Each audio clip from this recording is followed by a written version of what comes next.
Muy buenas tardes, amigos de Pulso Político por la Visión TV. Mi nombre es Natalia Barca y hoy vamos a hablar de una situación preocupante en el Ecuador. 6 de cada 10 ecuatorianos están sumergidos en la informalidad. Y sí, están trabajando, pero no tienen estabilidad, no tienen seguridad social y ganan menos del salario básico. A esto, sumado a que un ecuatoriano promedio tarda aproximadamente 2 años en volver a conseguir un empleo formal. ¿Qué está pasando realmente con el sistema laboral ecuatoriano? ¿Estamos generando oportunidades de empleo o estamos normalizando la pobreza? Para esto contamos con el abogado Carlos Eduardo Barrionuevo Chávez, experto en Derecho Laboral y académico asociado al Instituto Ecuatoriano de Economía Política. Carlos Eduardo, bienvenido. Hola Natalie, buenas tardes. Qué alegría que usted me esté entrevistando. No lo esperaba, me alegra mucho. ¿Qué vamos a conversar? Cuente. El gusto es mío. Sí, quería eh, comenzar desde un análisis internacional. Carlos Eduardo, ¿qué está pasando en estos países como Nueva Zelanda, como Suiza, como en Estados Unidos, el estado de Texas, donde sí existe un sistema laboral más flexible, más dinámico y que constantemente se está contratando? Cuéntenos. Bueno, flexible es poco. Básicamente, por ejemplo, en estados como Florida, Texas, Nueva Zelanda, Australia, Singapur, no tienen, por ejemplo, costos cuando termina un contrato, por ejemplo, por despido, prácticamente nulos, a diferencia de Ecuador, que tenemos indemnizaciones sumamente altas. ¿Y eso qué ocasiona? Justamente lo que usted mencionaba al principio, que es que el ecuatoriano, una vez que pierde un empleo formal, aproximadamente le toma más de 2 años volver a conseguir un empleo formal. En cambio, en estos países es todo lo contrario. Si uno pierde un empleo, no es el fin del mundo. Pronto encontrará otra vez empleo. Y no nos vayamos tan lejos. Por ejemplo, en Chile, donde la legislación igual es semiproteccionista, entre comillas, porque de protección a los trabajadores estas leyes no hacen nada, eh, se demoran un poco más de 8 meses. Y estamos, es un vecino casi, ¿no? Y también es raro y hay que pensar por qué los ecuatorianos arriesgan sus vidas, sus pocos ahorros o se endeudan, por ejemplo, para pagar coyoteros, $20.000, para ir a cruzar el Darién, para llegar a un país donde no los quieren y hacen todo ese sacrificio para llegar a esta zona o a este país donde justamente tienen la legislación que aquí critican que no podemos tener. ¿Por qué? Porque justamente la falta o la ausencia de tantas restricciones es lo que promueve el empleo, porque una vez que uno disminuye los costos, pero sobre todo los riesgos para un emprendedor o para un empleador, el empleo se vuelve menos complicado de obtener. Y aquí hay algo importante de comprender, porque usualmente pensamos que esta legislación que tenemos ahora está pensada para grandes empresas, ¿no? Y hay que saber que las grandes empresas de todos los negocios del país solo representan el 0,5%. Las demás son MIPIMES. Y de hecho, las MIPIMES generan el 55% del empleo. Y de esas, el 22% del empleo, de las MIPIMES, las que más generan empleo son las microempresas, es decir, los empleadores más humildes. Pero aquí tenemos la idea de que cuando hacemos una legislación o sentenciamos de determinada manera, estamos dirigiendo esto a los que tienen, no sé, pues, digamos, mucho dinero en las cuentas, cuando no se trata de eso. El país, el Ecuador, no es así. Debemos dejar de pensar de esa manera y saber que cada vez que pedimos, entre comillas, más protección, castigamos a los pequeños emprendedores y empleadores, y segundo, a los que pudieron haber sido contratados formalmente y no lo fueron. Entonces, Carlos Eduardo, podríamos decir que las leyes laborales actuales no están pensadas para la realidad del Ecuador actual, ¿verdad? Las leyes están pensadas para la realidad del Ecuador en forma política, es decir, los políticos que han venido haciendo, vamos a hacer esto supuestamente para mejorar la situación de los trabajadores. Claro, suena bonito el discurso, pero el mercado dice otra cosa y el mercado somos nosotros, las personas como tal que decidimos qué comprar, qué no comprar, y eso incluye los servicios de los trabajadores. Cuando se encarece o se asume o se suma el riesgo, eh, eh, se suma el riesgo de la contratación, lo que va a ocurrir es que la contratación formal, sobre todo, se detenga o simplemente no se haga o simplemente no se genere un emprendimiento formal. Está pensado para obtener votos. Por eso es que nadie toca la legislación, pese a que saben que está mal lo que está ocasionando, pero porque saben también que si la tocan, pese a que es positiva, en el discurso no cabe y por ende podrían perder votos. Esa es la manera en la que ha venido funcionando nuestro país décadas.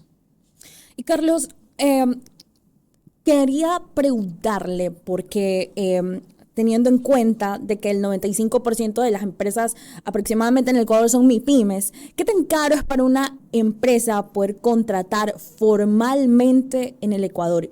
¿Qué tipo de burocracia? ¿Cuáles son estos impedimentos que existen actualmente? Bueno, a ver, voy a solo a especificar la parte laboral. Vamos a suponer que un señor en una picantería necesita un asistente, un ayudante de cocina, un mesero, lo que fuese. Y la gente que va a pensar, bueno, se le tiene que pagar $482, que es el mínimo. Bueno, no es tan cierto, mejor dicho, eso es falso, porque no es cierto que el empleador invierte mensualmente en su trabajador $482. Invierte por lo menos un 40% más de ese valor. Décimo tercero, décimo cuarto, fondos de reserva, vacaciones, IES, que es decir, el aporte patronal, y eso suma 676 dólares con 33 centavos. Es decir, el mínimo de Ecuador que recibe un trabajador no es 482. En la realidad son 676,33. Y esto sin considerar otro tipo de gastos como pueden ser uniformes, equipos de seguridad ocupacional, herramientas, utilidades, recargos por horas suplementarias, recargos por horas extraordinarias, recargos por jornada nocturna, etcétera. Esto que acabo de decir es lo mínimo, pero puede sumarse porque hay otras obligaciones que encarecen aún más la contratación. Y claro, esta solo es la parte laboral, pero un emprendedor también tiene que gastar, que el tema tributario, cómo es que es complejo, que el tema ambiental, que el tema municipal, hasta para poner un letrero hay que pagar al municipio. ¿Y qué ocurre también? Es que para iniciar un negocio, un emprendedor también ve la posibilidad. ¿Qué ocurre si me va mal en el emprendimiento? Porque toda persona que emprende no sabe si le va a ir bien. Lo que hacen es tantear, tratan de salir adelante y ven de entrada que tienen que pagar tanto solo por un trabajador. Y luego viene el segundo tema en la parte laboral. Cuando se enteran que si le va mal en el negocio, es decir, si quiebra, si tiene que liquidar su negocio, tiene que pagar a sus trabajadores como si lo hubiese despedido. Es decir, de paso de que le fue mal en su emprendimiento, haberse arriesgado a tratar de cubrir necesidades de la sociedad, pues haber generado uno o más varios empleos formales, la legislación lo castiga por no haber leído mal y tiene que pagar a sus trabajadores como si los hubiese despedido. Es decir, tiene que pagar indemnización por despido intempestivo, y además, si es que fuese la condición del trabajador alguna especial, probablemente estas indemnizaciones especiales y la bonificación por desahucio. ¿Y Entonces, qué quién va a querer emprender de esa manera? Por supuesto, si da miedo, si ya me endeudo con el banco, si ya compré maquinarias, luego me quedo endeudado, pierdo las máquinas o las herramientas de trabajo. De paso, me voy a quedar con una deuda, quizá no sé por cuánto tiempo, pero al menos quizá una demanda de un trabajador porque no voy a tener liquidez para pagar una indemnización cuando de paso quebré. ¿Y qué pasa con todo esto de los permisos por maternidad, del tema de la contratación por temas de discapacidad? Cuéntenos un poco más de esto. Lo que está ocurriendo, por ejemplo, con las mujeres actualmente es que otra vez se está abriendo la brecha entre, y estoy hablando de la brecha no salarial que suelen tomarla en cuenta, ahorita quiero tomar la brecha de empleabilidad. Usualmente los hombres tienen más empleos que las mujeres, pero no es porque las mujeres sean menos competentes, más bien diría que es lo contrario. Salvo cuando se traten, por ejemplo, de temas minas, temas de petróleo, donde necesariamente es más físico el trabajo, ¿no? Por temas biológicos obvios. Pero fuera de eso, la mujer en general es más competente que el hombre. Pero ¿qué ha hecho el legislador? Ok, le generaron licencia por maternidad, licencia por lactancia, De paso, si es que se llegase a despedir a estas mujeres en esas condiciones, la indemnización puede subir a un año más adicional. ¿Y eso qué ocasiona? Eso ocasiona que prefiera contratar a un hombre que es menos riesgoso y menos costoso que a una mujer. No se trata aquí de misoginia o alguna de esas locuras que dicen, se trata simplemente de precio y riesgo. Es como cualquier compra de cualquier servicio. Entonces, ¿y ahora qué está pasando? Ya de por sí era más caro y más riesgoso la contratación de mujeres en edad fértil, se les dice, que va más o menos entre los 15 años y 40 años, sino que además los jueces, específicamente los de la Corte Nacional de Justicia, han venido sumando aún más riesgos para la contratación de ellas. Por ejemplo, en algunas sentencias de algunos jueces, no solo también de la Corte Nacional, hay de todo en otros lados, pero principalmente en la Corte Nacional, tienen la idea de que la mujer en esta situación se le llama estabilidad reforzada. Y esto lo que ocasiona es que, por ejemplo, en el periodo de prueba de un contrato, donde cualquiera de las partes puede terminar el contrato independientemente de la condición de las partes, ahora diga no, si se le termina el contrato en el periodo de prueba a una mujer embarazada o en lactancia o en maternidad, eso es despido ineficaz. Por lo tanto, o regresa a trabajar o me toca pagarle la indemnización normal y la adicional. Lo mismo ocurre si es que, por ejemplo, el contrato termina en el plazo, correcto, no antes, no después, en el plazo. Pese a que no es que el empleador lo termina el contrato firmado por las partes y la ley. ¿Y qué hace el legislador? No, eso es despido intempestivo porque era una mujer embarazada en lactancia o en maternidad. Ahora, ¿qué está ocurriendo? Y esto no lo escucho de hombres, lo escucho de mujeres, porque además la mayoría de funcionarios en departamentos de talento humano son mujeres. ¿Qué es lo que escucho? Entonces tenemos que dejar de contratar tantas mujeres y tratar de suplir con hombres, porque no podemos asumir estos riesgos si queremos, por ejemplo, usar el contrato productivo, por dar un ejemplo para proyectos cortos. Para eso prefiero contratar hombres. Por eso es que ya desde el año pasado la brecha de la empleabilidad entre hombres y mujeres se está abriendo otra vez. Y en esta ocasión es más que por culpa del legislador que ya teníamos encarecido y subido el riesgo con las mujeres, ahora es más por culpa de los jueces.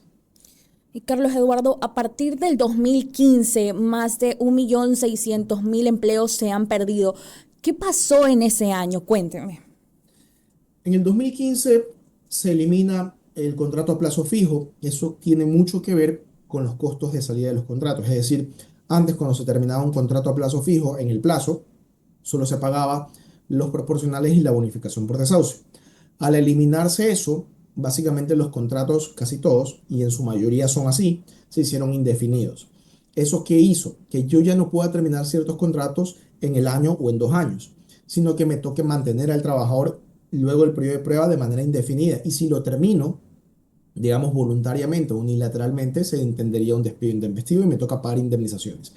Y es interesante lo que ocurre porque si bien en los últimos años antes del 2015 hacia atrás, la tendencia del empleo pleno y de la informalidad eran similares, en el año 2016 se tenía que ya implementar la eliminación del contrato a plazo fijo. ¿Y qué ocurre? Cae el empleo adecuado o el empleo pleno del 46 al 41%. Sube la informalidad de golpe del 40 a casi el 44%.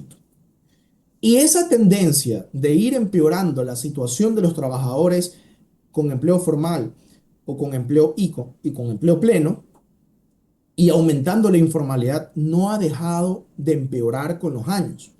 Por ejemplo, para diciembre del 2025, si lo comparamos con el 2015, el empleo adecuado en el 2015 era del 46%, en el 2025 del 37%, y la informalidad en el 2015 era del 40%, y en el 2025 terminó con el 54%. Claro, es muchísimo, pero pongámosles números. ¿Cuántas personas en 11 años pasaron de la formalidad a la informalidad? ¿Cuánto es eso? Y eso es, por tratar de dar un número casi exacto, 1.644.440 personas. Es muchísimo, es casi como la mitad de Guayaquil, que de repente, de un momento a otro, se quedaron sin empleo formal y pasaron a la informalidad. ¿Y qué es la informalidad? Trabajar, sí, por un pago, no necesariamente se paga el mínimo, es como decir, trabajar en negro, se dice en otros países, Ujú. como si fuese el mercado negro, ¿no?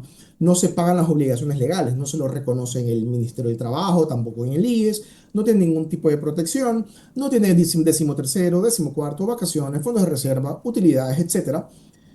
Y entonces vienen pasando estas cosas, porque no solo pasa lo de la eliminación del contrato a plazo fijo, sino que empieza a ocurrir, por ejemplo, más protección en el caso, entre comillas, protección a las mujeres embarazadas en lactancia y maternidad, entre comillas, protección a las personas con discapacidad sustituto, protección, entre comillas, a las personas que tenían la opción de obtener la jubilación patronal. Todo esto lo encarecieron y es todo eso lo que ha venido pasando, es que el mercado laboral formal se vaya reduciendo y el informal sea el que crezca. Y eso no es entonces progresión de derechos, porque lo que estamos viendo, a diferencia de lo que dicen algunos laboralistas, que no, es que se tienen que hablarse de la progresión de los derechos, aumentar más derechos a los trabajadores, eso es aumentar los costos. Y cuando se aumentan los costos, no hay que ser un genio, lo que va a pasar es que se va a dejar de comprar de manera formal. Y va a pasar lo que está pasando. Pues más de 1.600.000 personas pasen a la informalidad y se queden sin ningún tipo de derecho laboral. Y eso es regresión, no lo que ellos dicen. Regresión es lo que está pasando en la actualidad y viene pasando desde hace años. Así es. ¿Y qué sucede con la jubilación patronal? Tengo entendido que usted tiene un estudio minucioso sobre este tema, pero se habla de que dentro de las reglas del juego, la jubilación patronal podría ser que empresas puedan despedir antes de tiempo a sus trabajadores. Y justamente también quisiera saber si esto es adoptado en otros países. Coménteme.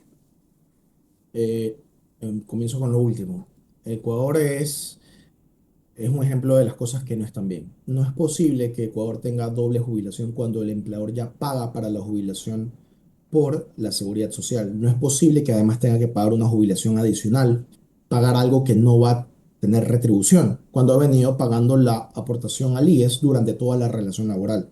Es la seguridad social la que debe mantener el jubilado, no el ex empleador. Eh, y esto lo sabían los legisladores que crearon la jubilación patronal, porque esto era temporal, era hasta que la Caja del Seguro tenga las suficientes aportaciones para cubrir en futuro a los futuros jubilados, pero no a los primeros, porque no habían tenido los ingresos para poder jubilarlos a ellos. Les pasó parcialmente y parte de esa responsabilidad en el año 37 a los empleadores.